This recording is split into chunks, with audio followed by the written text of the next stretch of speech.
All right, Mr. Robert Glasper, welcome to the show. Thank you. Thank you for having me. It's a rarity that we get to talk to folks who've done so much, and the honor is mine. So, Oh, thank you. Thank you. absolutely, absolutely. So, for folks that are maybe just getting acquainted, and in the spirit and tradition of what we always do around here, share a bit about yourself with our audience. Tell a bit about your upbringing and sort of what led you to the career path that you're on right now. Yeah. So I got into music. My mother was a piano player, singer, and Mm-hmm. piano player. I used to call her Whoopi Goldberg as a joke because she was sister act Whoopi Goldberg all day. She would, uh, sing in the clubs during the week, jazz clubs, R&B clubs, all the clubs during the week. Um, but then she was the minister of music at the church on Sunday. Mm. You know, so um, so that was my R&B jazz experience with my mom, and then on Sundays with my mom having the church experience also. Okay. So there was a lot of different styles of music coming in and out of my house in my life, and Mm. she took me everywhere. So I was at all her rehearsals, and a lot of times I was at her shows when I was a kid because she'd like me to be watched by babysitters. You know what I mean? If my aunt couldn't watch me, I was with my mom, so I was always around music. um I got into piano playing late, kind of like 12 years old, which is kind of late for pianists. Normally they start when they're like two, Mm. uh, when they're really good, you think, oh, you started when you were three. But once I started, I got good fast. Um, I was soaking up all that music earlier on, so somehow, I got good fast, and I ended up going to the High School for Performing Arts in Houston. Then from there, I ended up getting a scholarship to go to New York to school at the New School College, which is where I met Bilal, great singer. Yeah. Um, we met our freshman year, first day of school. They called us up to play a song together. They just had a list of people, and according to your level, they would call you up with other people to just jam one song as Okay. freshmen. And they called me and Bilal up on the stage together. So that was like, ever since then, we've been like this. So Okay. that started my whole thing, man. Bilal got signed to Interscope Records. Me and him started working on music in the school, in the dorm room, in my dorm room at the school. Did a demo. He got signed. I ended up working with Jay Dilla because of Bilal, and then I ended up working with Common and Erica and the whole thing. Sure. Yeah. All this while I'm in college. And I started working on my own little demo, and I got signed to Blue Note Records. So now I'm touring with my own band, but then I was also touring with Bilal, opening up for Erica and Common and all these other people, and that just started my whole, dual straddling situation with Yeah. Yeah. hip hop and And and and jazz. and R&B and doing jazz. You know what I mean? From there, that's where it started while in New York. Okay. All right. Well, the exciting news in your world at present is that coming up in July, you're going to be taking the stage with Mary J. Blige, with Nas, with Chance the Rapper, and this is all going down at the Blue Note Jazz Festival, Yeah. Napa Valley. So, tell us more about this upcoming event and what folks can look forward to. Yeah, so this is so Blue Note, the Blue Note Jazz Club. This started off. I do these residencies every year at the Blue Note, and it came from that Robtoberfest. I do like a month every October with a bunch of special guests. So and Chappelle will come through and rock out. We have a great time. We're like, yo, we got to make this an actual festival. You know what I mean? Because the way it's feeling, it needs to be a festival. So ended up doing this festival. And the cool thing about it is in a small town. So we're bringing all these dope big names and Dave Chappelle and everything to Napa, which is a small town, which kind of speaks to Blue Note. What the Blue Note is, Blue Note, and it's that one personality, that one note in the scale that's a little off, but it pierces you in there. You know what I mean? It pierces you in your soul. And we kind of refer to that like the Blue Note. That's kind of how what this festival is, because it's like we're bringing these big names, making this thing in this small town, so it pierces you a certain way. You know what I mean? And it's the connection of jazz and hip hop that we're celebrating this year with that. So it's all these amazing hip hop artists and R&B artists that are influenced by jazz. You know what I mean? And we're having them intertwined with jazz artists that are on the bill. And, you got Nas, who y'all know is Nas, Chance the Rapper, De La Soul. Those are all people that when you hear their music, it's undeniable how much influenced they are by jazz music. You know what I mean? I believe Nas's father was a jazz musician. So absolutely. Dave Chappelle's. Yeah, exactly. And I know Dave Chappelle, his thing is small town. So this is kind of like a perfect synergy, perfect alignment of the planets. I want to take a look at this lineup again, because there's rather more artists that will be at the festival. It is a festival, in fact. And so talk to us a bit about how the lineup was curated. Yeah, so I see Terrace Martin. I see a lot of names there. Ari Lennox, Corday. Yeah, so a lot of this is, us just getting on the phone, like, who do we want to, because so many of these people are our friends. Mm-hmm. This is a big family reunion. We're not like, none of this is like, let's call it, let's try to get this person. We don't know this person. Like, everybody on there we know, and we've had a relationship in some form or another with everyone on there. So this is me and Dave and the people from the Blue Note Club, who book a lot of great artists as well. Just getting on the phone or sitting down and being like, I like this person, I like this person, I like this person. Let's bring this person in. Then we can blah, blah, blah. It's a lot of people who have like minds. Because what happens at this festival also is what makes it different from any other festival. And I've played all the festivals. Like I played 99% of the festivals in the world. And this one is different because we've been, somehow we're able to give it the vibe of that you're in a small jazz club, but you're not. It's like 10,000 people a day or something. You know what I mean? You're not in a small jazz club, but you feel like it's intimate. You feel closer to the music, closer to the artist. You know what I mean? With all these artists, when you go to any other festival, each artist does their show. That's what they do. They each do their show, and that's pretty much it. Everybody does their show. Here, they do their show, but you don't know who's going to pop up with them. Here, it's like a jam session. It's up being a jam session. Oh, that person performed at 3:00. He might be on stage with Robert at 7. You know what I mean? Okay. This person might jump up with this artist. We've had 3 or 4 or 5 artists on stage at one time that were just there. Some people weren't even on the bill, weren't there to perform. Some artists just came to be in the vibe and hang out. You know what I mean? Love it. I was there last year. He didn't perform. He was just there to hang out. You know what I mean? Like, there's so many artists that came and that's be on the side of the stage hanging, and you're like, oh, you're here? What are you doing here? Yo, come out. And it's like very, very in the moment, very much like a jam session. The improvisation part is what brings the hip hop and the jazz together. Sure. You know what I mean? The festival is very much built on improv and in the moment, and it makes the audience feel like they're a part of it. You know what I mean? And I'm really go ahead. Don't let me stop. I'm really excited because I can't necessarily curate how it's gonna go. Sure. Because I don't know till I get there who extra is gonna be there, or what person who performed over here, or what person from yesterday is gonna jump on with this person here. You know what I mean? I don't know. We're just hanging, and it ends up being like, yo, we could be backstage. You're here. Yo, you want to do this song? I think I remember that song. Let's go out and do this to surprise the crowd. You know what I mean? Like, you never know. That's actually what I was going to say, is that there's kind of like a magical quality that accompanies. It's like part and parcel to jazz music, but also part and parcel to live music. And the idea is that this experience, this song, this arrangement only exists in this moment, and it only exists for those present. Right.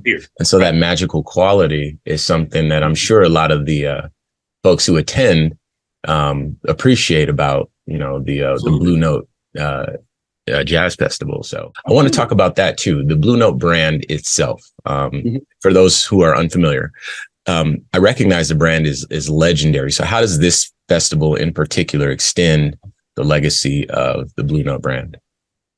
So we're talking about here. So there's 2 different, there's 2 Blue Notes, So a lot of people tend to connect it with the label Blue Note. Okay. The jazz label Blue Note. That's not what this is. It's the Blue Note Jazz Club in New York City. which has been around since like the 40s or something. It's been around for so long. So it's had all the greats. It's had Ella Fitzgerald. It's had Oscar Peterson. It's had John Coltrane. It's had everyone. You know what I mean? All the great artists, Herbie Hancock, Chick Corea, you name it. But it didn't stop there. The Blue Note was also very eclectic in the people they brought in. So you go in there and you'll see R&B artists. You'll see Shaka Khan. You know what I mean? You'll go in there. You don't know who you're going to see. Nas has been on that stage. So many different people have blessed that stage, not just in the jazz form, you know what I mean, but so many other genres. So it's just a community of Black music, you know what I mean, bringing it all to one. But it all has the backbone of jazz, which is the spirit of sharing, the spirit of in the moment, the spirit of stepping out on nothing, hoping there's something. That's the faith of it. You know what I mean? Just and trusting the music and trusting the vibe. You know what I mean? Sure. And it's a beautiful thing when you have so many people that can do that are okay with, hey, I don't know what's going to happen, but let's see what happens. You know what I mean? And that stems from having these jam sessions and having all these great artists from the Blue Note Jazz Club and bringing it into this thing, which is a bigger stage, but making it feel like that, making it feel intimate, and also just having the courage to be in the moment on something at this level. The higher level you get, the less in the moment people are. You know what I mean? Yeah. The more you need to know, it needs to be like this. It needs to have. The more you have your T's crossed and your I's dotted. You know what I mean? I know what you mean. But here it's like we're still like, we don't know. And everybody's like, oh snap, you don't know? We're like, no. So there's that element too, that element of surprise that we're all waiting for. So that's just, a part of it. Okay, I like that. Absolutely. All right, so let's talk about your work. And we mentioned that you are a Grammy Award winner. Let's talk about your recent Grammy Award. And I wanted, for those again who aren't intimately familiar, I want to talk about the Black Radio series in particular. Yeah. So tell us a bit about Black Radio, the series, and then talk to us a bit about your recent Grammy win, what that was like, and how it feels to win. I'm not sure what number Grammy that was, but I know it wasn't your first. The fifth one, yeah. So Black Radio came. So when I first got signed to Blue Note Records in 2005, I was already doing shows with Q-Tip, Mos Def, Lettucey, Bilal, Common, you name it. I was doing shows with them already by that time. When I got signed to Blue Note, I had to make the decision whether I wanted to do the album where I want to mix all those things together or not. I chose not. I chose to do my trio records first, my more straight ahead jazz records first, to pretty much lay my foundation, prove to all the people who are going to doubt me that I can play this thing. You know what I mean? Get the respect of that first. Because after you get the respect here, you can do anything you want. You can't go the other way around. Yeah, you can go from jazz into other genres, but you can't go from other genres into jazz. Never happened in the history of jazz. You'll never get the respect. They won't let you. That's a great point. Just doesn't happen. Sure. So I learned from the history. I'm like, okay, Miles Davis, Herbie. Okay, I see what happened there. Gotcha. Let me do that. And it worked. So I did that. Then, I decided to do the Black Radio record because it was like, this is my fourth record. Now I think it's time for me to go ahead and branch out and do some other things and expand the music. Because Black Radio was nothing but what I was doing live. I was doing shows live with Common and Q-Tip and Bilal and Lettucey and all these Talib Kweli and different people sitting in with me. That was my real life in real life. Like actual shows were doing that. So I was like, I was going to put that on wax. I'm starting to understand the title too. Yeah, Black Radio. Yeah. So I put that on wax. Like, yo, this is what Black Radio would look like if I was curating it. This is what it was sound like. It feel like. So we did the first one. It bombed the first 3-4 times I tried to do it. It was a fail because too many artists, too many schedules, too many managers, too many labels, and I couldn't get it together. Yeah. I went on tour. My manager called me. Oh, I don't know what happened, but everybody's available next week. But I'm in Europe. I don't know. What you want to do? I was like, well, I'm coming back. Do this record. Canceled the rest of the tour. flew to LA, did the record in 6 days. Go ahead. Literally took 1 week to do Black Radio. You know what I mean? Okay. I wrote half of the songs are cover songs because I didn't have enough songs.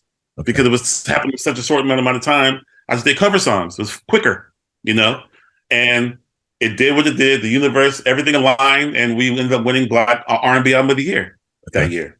Yeah. 2012. Yeah. So then I was like, okay, well, we're in the R&B world now. All R&B eyes are looking at us. So now I got to do an R&B record. So then I just made Black Radio 2 immediately. And that was more focused on R&B than the original one. You know what I mean? Because now we're on the radio. It's R&B time. So let's do an R&B record. Sure. Got nominated again for R&B Album of the Year. Didn't win that one, but we won R&B Song that year. So that's 2013. Then the trilogy. So the third one, I wasn't going to do a third one. I didn't want to be like Rocky. I always say that. I don't want to be like Rocky and be like, oh, Black Radio 9. You know what I mean? Like, so I was like, okay, we're good with Black Radios. I'm done. But 8 years went by, pandemic happened, and I felt like a musical first responder. I was like, they need something. And my fans have been asking for another Black Radio for 8 years. I was like, it's going to be hard as heck to do a Black Radio album during the pandemic. Artists are depressed, ain't feeling like creating nothing. You can't get an artist in the studio. All my Black Radios, the artist came in the studio. You work with the artist. Now I can't do that.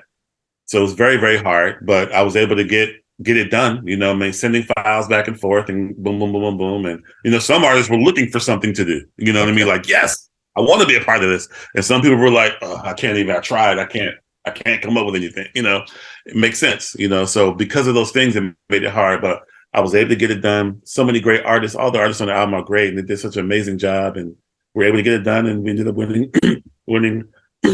Matter of fact, also built a studio in the back of my house because there were no studios. Everything was closed. So my friend Terrace Martin and my engineer Q Million, we rented the house. There was a house in the back that became available behind my house. So I took that house, rented it, and we made it the studio. All right. We did Black Radio here. I'm in there right now. We did it here. And we also got nominated for best engineered album at the Grammys this year. Oh, okay. With a studio that we built from scratch. You know what I mean? So it was great. So that's pretty much the story. Well, in a nutshell. I think that's a testament to, your creativity and your talent above all else. So listen, I know we're short on time. And I was going to make a joke about Black Radio 4. I'm going to not make that joke. So let me just ask, in general, besides the Blue Note Jazz Festival, what's next for Robert Glasper? What can we look forward to? I have a new record coming out in a few days with my band, The Dinner Party.